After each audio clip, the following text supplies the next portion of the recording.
Thank you. Mr. Wittman is now recognized for 5 minutes. Well, thank you, Mr. Chairman. I'd like to thank our witnesses for joining us today. General Walters, I want to expound upon the point that's been made about the timeliness of getting these munitions and supplies to the Ukrainians. And we know that this is particularly important as we are working to get those thousands of Stinger missiles and javelins to the forces there. There is, I think, sometimes a lack of clarity about how that's being accomplished and what the urgency is with that. But I wanted to get your assessment on the demand signal from Ukraine. Where is that? Is it being met? Is the demand signal going to get greater?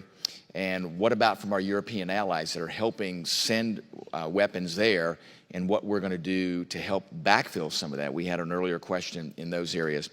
And have you evaluated the potential operational availability of things like man pads in Ukraine, and look at all the different aspects that are there about what we can do to help Ukraine in many different ways? I argue that the tide is potentially starting to turn in what the Ukrainians are able to do to the Russians. The Russians right now are limited in their maneuver, which is a big advantage for the Ukrainians. The problem is that we're at one of those tipping points that if we really don't go all in to help them, then they won't have a chance to defeat the Russians. I think defeating the Russians, which wasn't on the table, I would say 35 days ago, is on the table now. So give me your perspective on the demand signal and the backfill for our allies and what we have going forward.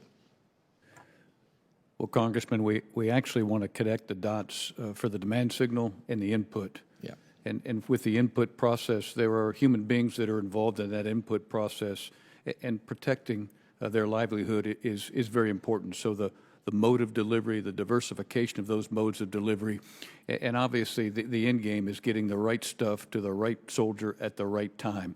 And all those variables have to come into the equation. And I will tell you that with each passing day, we iterate with this with greater thinking, greater alliance involvement, and greater connective tissue with our counterparts inside of Ukraine.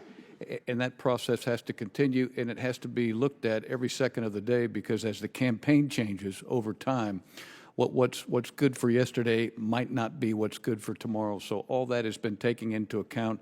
Congressman, it's not perfect, and I hope when you get a chance to come visit us that you'll be able to visit some of the troops that are involved in this process, and they're targeting this very issue. Fantastic, General Walters. I look forward to that visit. Dr. Wallander, Stingers are a tremendously capable weapons platform. The challenge is they're a circa 1960s weapons platform. We're using them at an extraordinary rate. So the question then becomes, what are we doing going forward to replenish our short-range air defense systems? Those short-range tactical weapons, incredibly important. But we're going to have a big hole in our inventory. So the question is what can we do to replenish those stockpiles? Is it smart to replenish them with a circa 1960s weapon? Are we doing anything in the long term for short-range air defense systems? So give us your perspective on what we're going to do with that, because that does, while helping Ukraine today, does create a challenge for us in the months and years to come. Yes, Congressman, you've absolutely identified a challenge that we're grappling with at the Department of Defense, and also many of our allies and partners who've generously made contributions to Ukraine are asking questions also about replenishing their stock. The Undersecretary for ANS, Acquisition and Sustainment, is leading an effort in the department to look at the defense industrial base, to look at our authorities, and to look at funding in order to address exactly this challenge. It's just beginning, but I think you'll begin to hear about this because it is something we have to address. Very good. I mentioned Stingers, that's one part of it, but there are a lot of different moving parts, as General Walters talked about, in things that are going into theater, parts that are moving around. Give me your perspective on where the future challenges are, not just with Stingers, but other parts of our inventory. And then, are there lessons that we are learning about logistics in this whole effort to be able to supply our friends in Ukraine and help our allies in Europe get resupplied?